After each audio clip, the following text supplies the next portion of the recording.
morning, and thank you for coming to the 2021 Community Outlook Press Conference, sponsored by Oakland University and Beaumont. I'm John Young, Vice President of Communications and Marketing for Oakland University, past RRC Board Chair, Chair of the Chamber's Legislative Affairs Committee, and your moderator for this press conference. This event is brought to you by the Rochester Regional Chamber of Commerce, a voice for our business communities in Rochester, Rochester Hills, and Oakland Township. The Chamber provides leadership and resources to advance business development in partnership with civic, cultural, and educational interests for the benefit of its members and the community. In fact, you'll hear an exciting announcement from Chamber President Elena Campbell later during this press conference. A year ago, we came together in person, and since then we've all experienced significant challenges, including the loss of loved ones, mandatory business shutdowns, unemployment challenges, and more.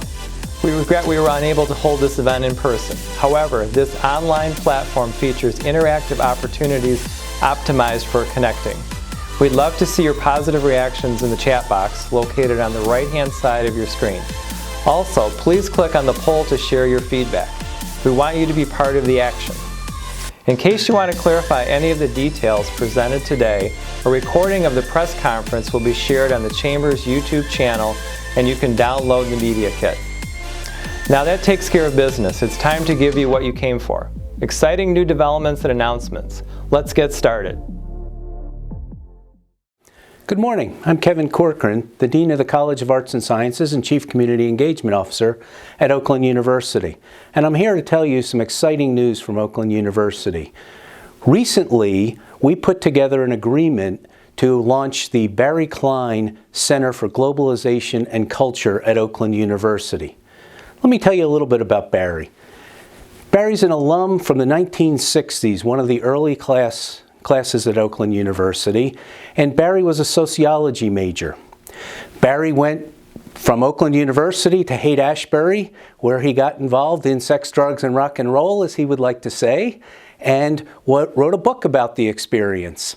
He then went on into the real estate business in Florida.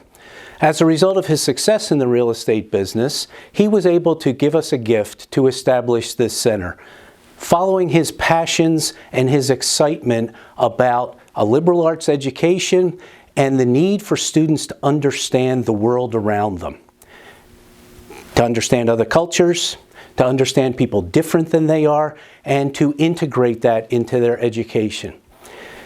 In the meantime, Barry was very involved with Oakland University, mentoring students, mentoring graduates, being very involved in the Alumni Association and serving on the Alumni Board. People who know Barry very well describe that when he entered a room, the entire dynamic of the room changed. In fact, his wife, Linda Walsh Klein, talked about the first time that they met.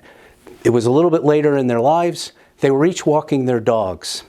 And they stood together and engaged in a conversation. And she said, everybody who walked by said, "Hi, Barry. Hey, Barry." She said, "Who is this guy that everybody knows?" Everybody knew Barry. Everybody loved Barry. And we are thrilled to carry forward on his legacy. So let me tell you a little bit about the center. The center, as I said, globalization and culture. What we will do is annually, we will identify a topical area in issues of globalization and culture. We'll do a different one every year. We will invite a scholar from elsewhere in the country or around the world to be in residence at Oakland University so that our students, our faculty, and our entire community can benefit from that knowledge, that wisdom, that understanding. Barry's gift helps to fund that.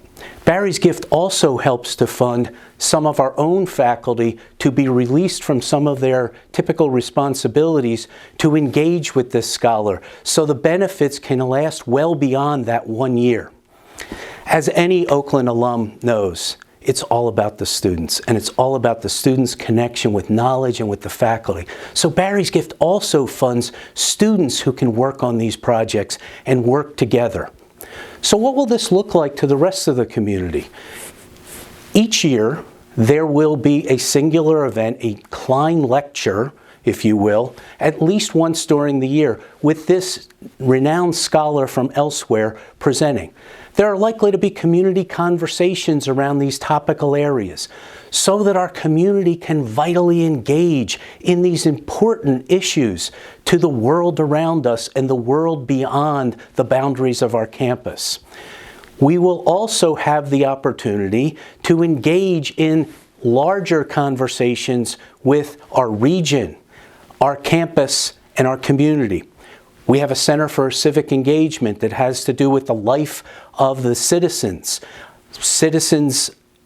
of the world, the global community. We also have a Center for Religious Understanding. All of these things will benefit from this connection with the Klein Center for Globalization and Culture. I can't express enough how excited we are and how transformative this is going to be for Oakland University, for the greater Rochester community, and for southeastern Michigan. This is the kind of gift that changes lives, and it reinforces the idea of the value of the education that Barry got at Oakland University. He gave back throughout his life. And now, with his passing just over a year ago, he continues to give in a way that generations of students will know who Barry Klein was and know the difference Barry Klein made. We look forward to welcoming you to our campus to engage in these important conversations and wish you a wonderful day and a wonderful week ahead.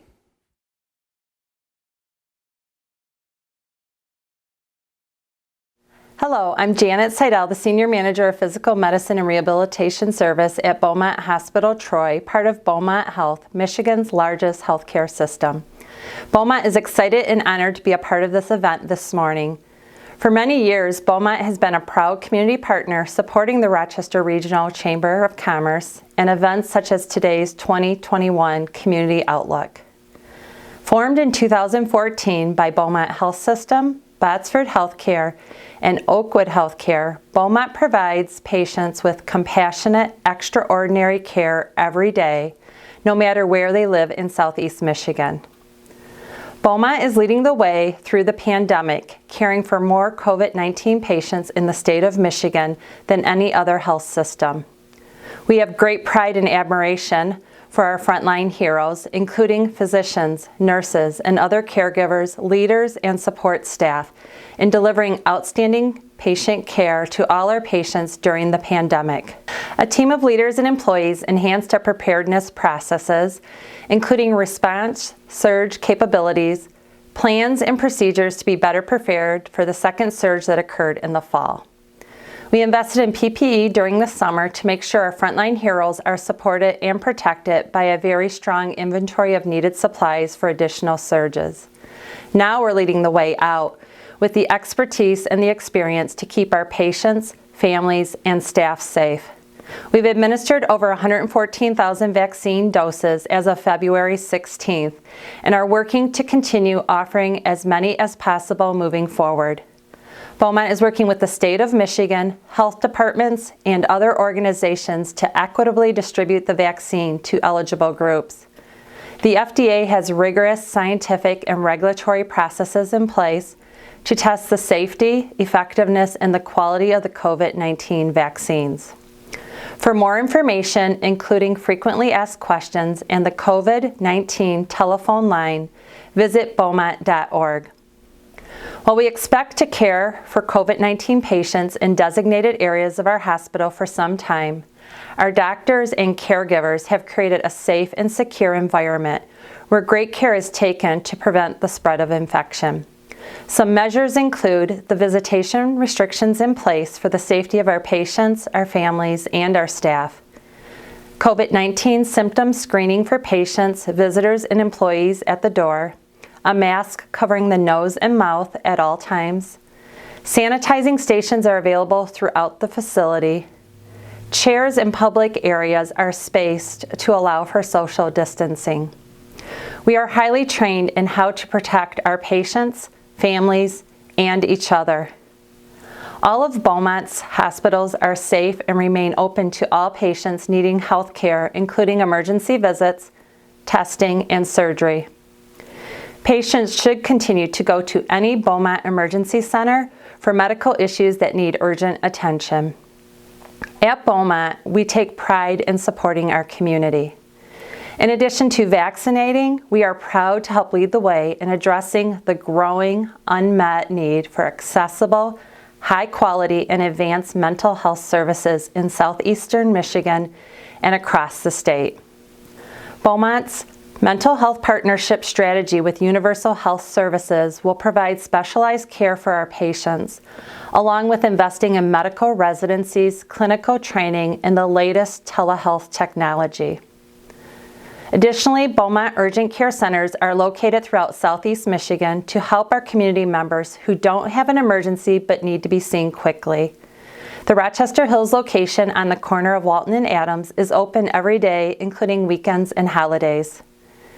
In March, another Beaumont Urgent Care location will open on the corner of Square Lake and DeQuinder.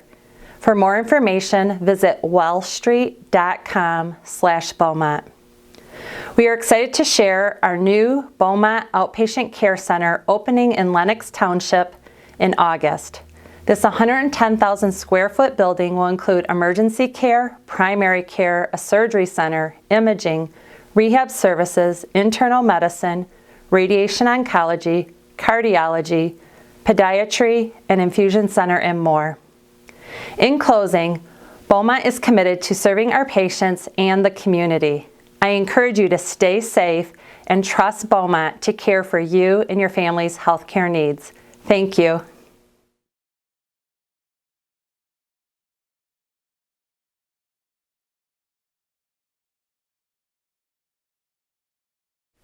Good morning. With virtually unlimited ways to engage in commerce online, businesses across the nation are developing new methods to connect with clients, deliver goods and services, and embrace digital alternatives to reach new markets. While conducting business online isn't new, it did become imperative with the onset of the worldwide pandemic in 2020. 1 in 5 small businesses in the U.S. reported having to temporarily close down since the pandemic started, according to the U.S. Chamber of Commerce. And with nearly 90% of all U.S. commerce taking place in the physical world, that makes for a huge impact on local businesses. Businesses who already had a strong online presence were able to ramp up quickly, while those who did not faced an uphill battle. So how do we utilize the knowledge we have in our community to sharpen their digital skills and help members adapt to the changing business environment? The Rochester Regional Chamber Foundation is excited to announce that we received a grant from the Consumers Energy Foundation to address these issues. Through this grant, the Chamber will be able to implement new services to help small businesses. These new services will help increase their web presence by elevating them as experts, give them access to an in-person video and audio studio, and on-demand marketing tools with training provided. 40% of the services will go toward helping women, minority, or veteran-owned business organizations. This grant, along with assistance from key community partners such as Auger Klein Aller Architects, Frank Rewald & Sons, Trent Creative, Revenue Refinery, Chief Financial Credit Union, First State Bank, and Oakland County will enable the Chamber to create an online learning platform and physical member hub called Launch Lab. The Launch Lab brand is a unique mixture of serious high-end resources and networking within an exciting, engaging, and collaborative environment.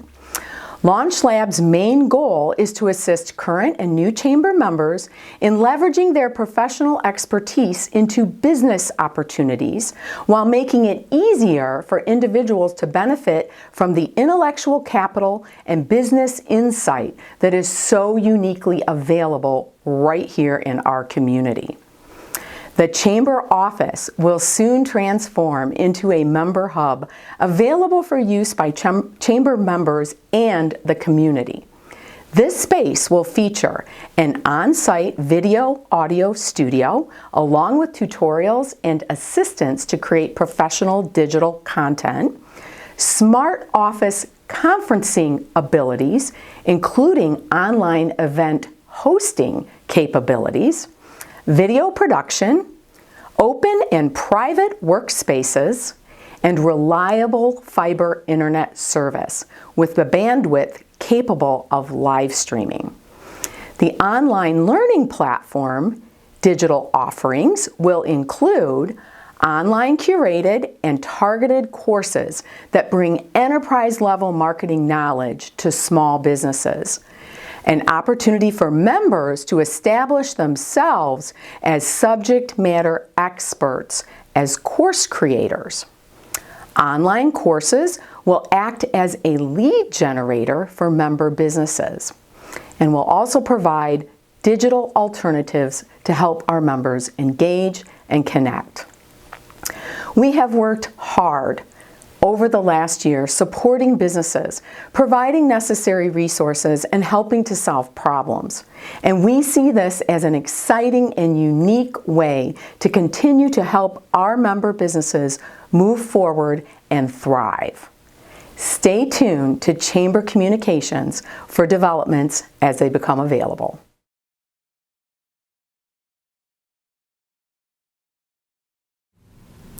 I'm Dr. John Wapham, Medical Director of the NeuroInterventional Surgery Program at Ascension Hospital Rochester, formerly Crittenden Hospital. My personal story with what's Crittenden Hospital and now Ascension Hospital Rochester goes back to the early 80s when I was a boy here growing up in the downtown Rochester area. I had, at the time in the mid-80s, had a mother who was the victim of an arterial venous malformation in the brain. Back in the early 80s, Crittenden had a aggressive, robust neurosurgery and neuroscience program. And part of me being here today is to talk about the return to that today in 2021 with the NeuroInterventional Surgery Program. Her admission and surgery in that era shaped her trajectory, and by virtue of that, my own in medicine. And it's kind of full circle for me to be back in the Rochester community spearheading this program that encompasses a host of neuroscience disciplines, including stroke neurology, general neurology, neurosurgery, rehabilitation, and a host of other cardiovascular specialties that bring to bear all this inertia on stroke and cerebrovascular medicine. Stroke as a demographic is still probably about the fourth or fifth leading cause of death in the country. It used to be third. We're making some progress. Stroke is divided into really two subcategories. One ischemic, and that is injury to the brain because of a plug in a vessel where oxygen's not getting to the brain. The other subdivision of stroke is, of course, hemorrhagic, where a vessel leaks and oxygen can't get to the brain because it's leaking out through blood before it gets to the brain. Traditional medical therapy for stroke has been non-interventional with medical delivery of what's called Activase or TPA, which is a clot-busting medicine designed to go through the whole body and limit formation of clots. And today we have a science called NeuroInterventional Surgery that allows us to extend that window of salvageability for people with stroke by catheter-based therapy using small catheters and devices that are threaded up through the arms or legs into the brain to actually instrument the patient. So stroke as a demographic affects somewhere in the neighborhood, we think, of 750 to 800,000 Americans each year, is one of these more significant causes of morbidity and mortality in the country from a lost wages and functional standpoint in people in the country. Stroke in and of itself is driven by a host of societal and nutritional and dietary and demographics that relate to hypertension and cholesterol and diabetes and many modifiable risk factors, the end product of which, like cardiovascular disease, is an acute incident where people have a stroke or an MI due to all these multiple risk factors. So of course there's a drive to mediate all of those. When people get into dire straits and in an emergency, we have newer therapies to accommodate that, and that's part of what I'm doing at Ascension Hospital Rochester today. The therapies themselves obviously involve medical therapy with this clot-busting medication, and then in addition, catheter-based therapy to do what's called thrombectomy, where we will actually go up within certain time frames into the head with small devices like the one you're seeing in front of you, where a small retriever or catheter is threaded up into the brain to actually pull the clot back out all percutaneously through a vessel in the arm or leg, restoring blood flow and in some cases salvaging disability from the patient and returning them back home in as soon as a day or two. This is groundbreaking. It's been around for 15 years or so, and each day and each month the technology to do this gets better and better. The trick to all of this, as you can imagine with this kind of a disease, is speed, speed, and speed.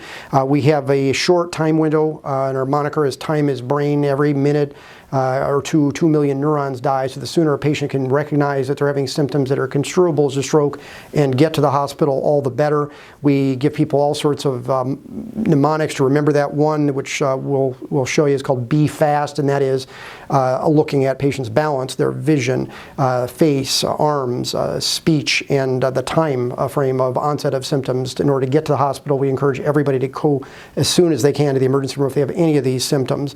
Our goal at Ascension Hospital Rochester is to provide the best and brightest in neuroscience and bring ourselves back to where we were in the 80s when the trajectory of my life and my family's life changed. We're striving to be at our best when you are at your worst.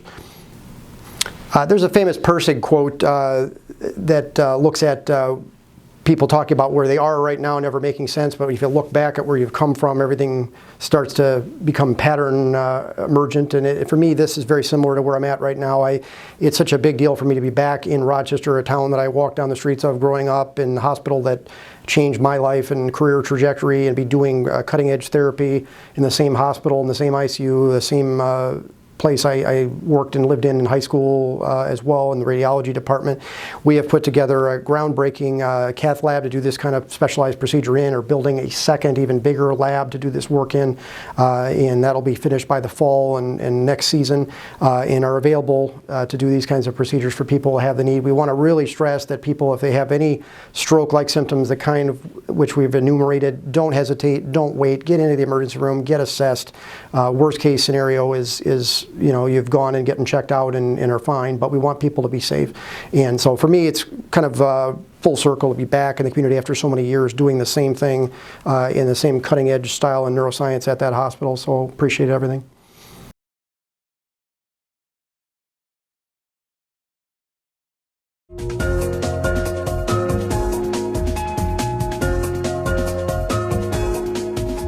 Good morning. My name is Stuart Bixson, and I'm the mayor of Rochester.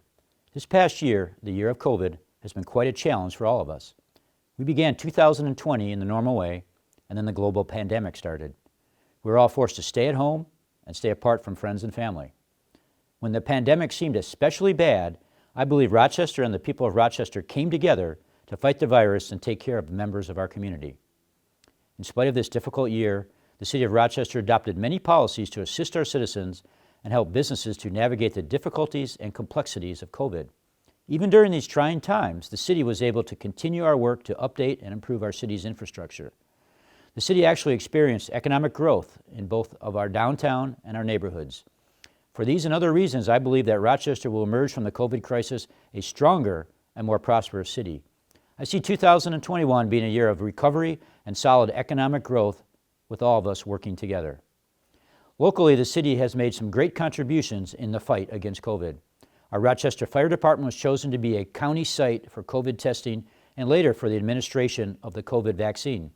In partnership with the county, our fire department site has administered thousands of vaccines and performed thousands of COVID tests. Our city is a leader in the fight against this terrible disease.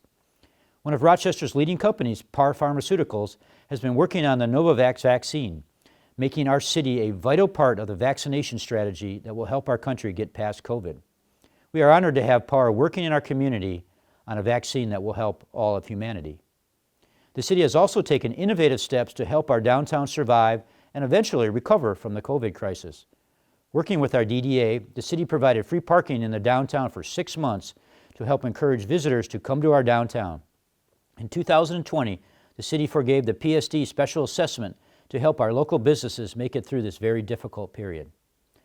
The city also pivoted quickly to have virtual city council and other city meetings to keep our government running and keep our essential city services functioning. I believe the city, working with our partners, assisted our residents and downtown businesses through this crisis, and we will continue to do everything that we can to help position our community for a strong comeback. Besides addressing COVID, I am excited to talk today about some of the projects that the city completed this past year and projects that will happen in Rochester in 2021. The first project I would like to talk about is the completion of our multi-million-dollar public works complex. The entire complex has been renovated and now provides a new administration building, as well as creating the ability to store and maintain our important city equipment. This project was completed on time and on budget during a difficult COVID year. This project shows our commitment to serving our citizens and also provide our city workers with a safe and professional environment to work. I would also like to announce that we are in the final planning stages of a large-scale renovation of the Rochester Community House. Plans have been developed and proposals have been returned to the city. The Community House is a great site for community events, weddings, and other gatherings for the entire community.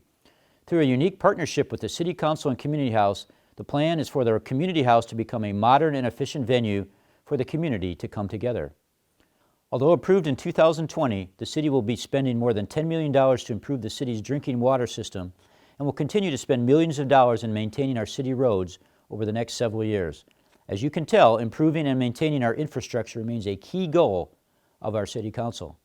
Our city continues to be a place of economic development and prosperity. Our downtown retail occupancy is over 95%, an incredible success in these difficult COVID times. There is visible growth and investment in our town, with potential new and needed apartment complexes coming to our city, as well as many new investments in existing businesses and properties. Residential real estate is booming in our community, with record sales prices, new houses being built, along with many more homes being renovated and expanded. During these difficult economic times, the city has been able to move our pension funding from 64% to 95%, while maintaining our AAA bond rating, which is unique and amazing for a city of our size. I believe Rochester is poised to move out of these difficult economic times and experience a robust economic recovery. And finally, Rochester continues to be a great place to live and work. Our excellent police and fire departments provides us with one of the safest cities in the country. Our downtown continues to be a vibrant and exciting place to bring your family, even in these difficult times. Our neighborhoods are beautiful and continue to be highly sought after. Our city government is strong and provides excellent city services. Our taxes remain some of the lowest in Oakland County, and our property values have been growing steadily.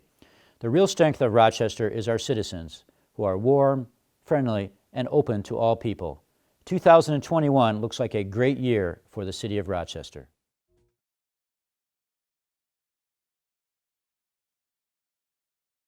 Well, good morning, everyone, and thank you to the Rochester Regional Chamber for the opportunity to update you on a few select things happening in the city of Rochester. So hopefully, throughout the course of this program, we'll be able to talk a lot more in depth about some of the exciting things happening. But let me just say, first of all, thank you to the Chamber and to all of you watching for your support of our community in whatever way that manifested itself over the last year. We've been through a really challenging year, and I love the way that our community has united to support each other, our small businesses, and so many things that we've come to enjoy about living in the greater Rochester area.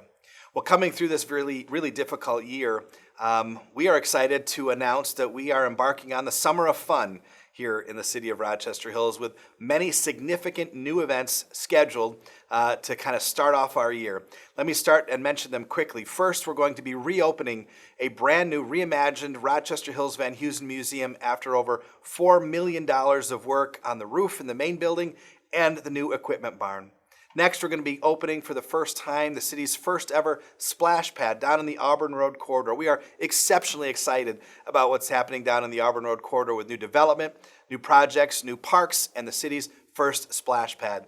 And finally, the project that's probably closest to my heart is all the work that's happening at Innovation Hills, building the coolest new playground in the entire Midwest. Yes, you heard it here.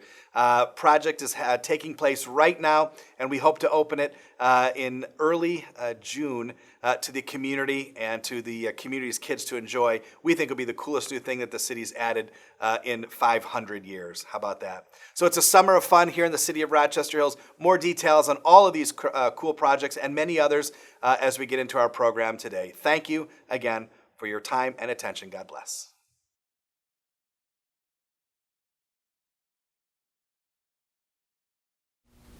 Hello, I'm Robert Shaner, Superintendent for the Rochester Community School District. Today, all Rochester Community School District students enrolled in in-person learning have officially returned to our school buildings full-time 5 days a week. After such an unprecedented year for our community and our country, the joy, the laughter, and the learning has reappeared in our classrooms, and it's truly worthy of celebration. Nothing about this pandemic has been routine, easy, or predictable for schools. We've had to reimagine learning over the past year and explore unique opportunities to educate our students while keeping our community safe. Through innovative workplaces, procedures, and learning modalities, we're proud to have been able to uphold the Rochester Community Schools tradition of excellence. The achievement did not come without great teamwork, collaboration, and sacrifice. On behalf of the Board of Education, we'd like to formally go on record and provide our heartfelt gratitude to our teachers, administrators, support staff, our families, and community partners who stand united in support of our efforts. Thank you. 1 year ago, in February, before the public health crisis, we began preparing for the year 2025 by having a community conversation about our district's focus on the future. At that time, we asked our students the question, what does the future of education look like? The overwhelming response included enhanced technology. Little did we realize at that juncture that a looming pandemic would confirm many of our students' insights. Our strategic plan, along with our community's foresight to invest in our schools through the bond and sinking fund initiatives, ensured that our district had the resources available to quickly respond to the unique circumstances and meet the needs of all of our students. Over the past year, we were able to implement a one-on-one technology model across the district, ensuring continued learning in any teaching and learning environment. This means that every one of our 15,000 students has access to personal electronic devices. Also, in recognizing that one size does not fit all, Rochester Community Schools introduced a virtual option for students that serves as an alternative to the traditional classroom setting. The RCS Virtual Campus is the only online K-12 educational experience that includes the rigorous RCS curriculum taught by a renowned team of highly skilled, caring teachers and staff.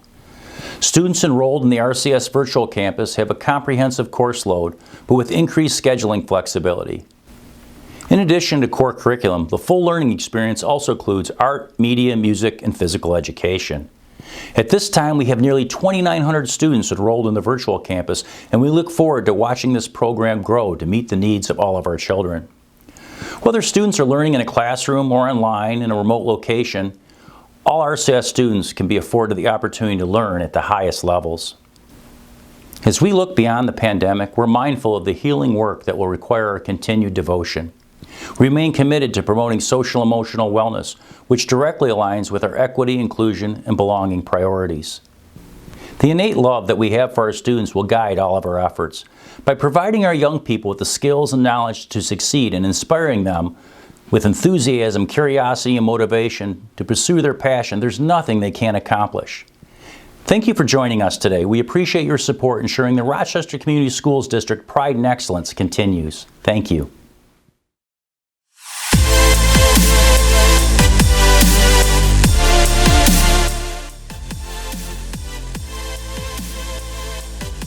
Wow, there's a lot of exciting developments happening in our communities. Thank you to our speakers and our local media, businesses, and citizens for joining this portion of the Community Outlook. Once again, I want to thank our presenting partners for today's press conference, Beaumont and Oakland University. Coming up, you'll see a funny video from our panelists who are warming up backstage. But for now, we have a short break until the main program begins at 9 a.m. Be sure to visit the expo booths to order your next meal from a local restaurant as part of the Chamber's Great Takeout campaign, or find ways to support your health through the Chamber's Wellness campaign. Feel free to explore the networking feature to meet other participants, share your feedback in the polls and chat, or refill your coffee cup until the main stage is back. We'll see you shortly.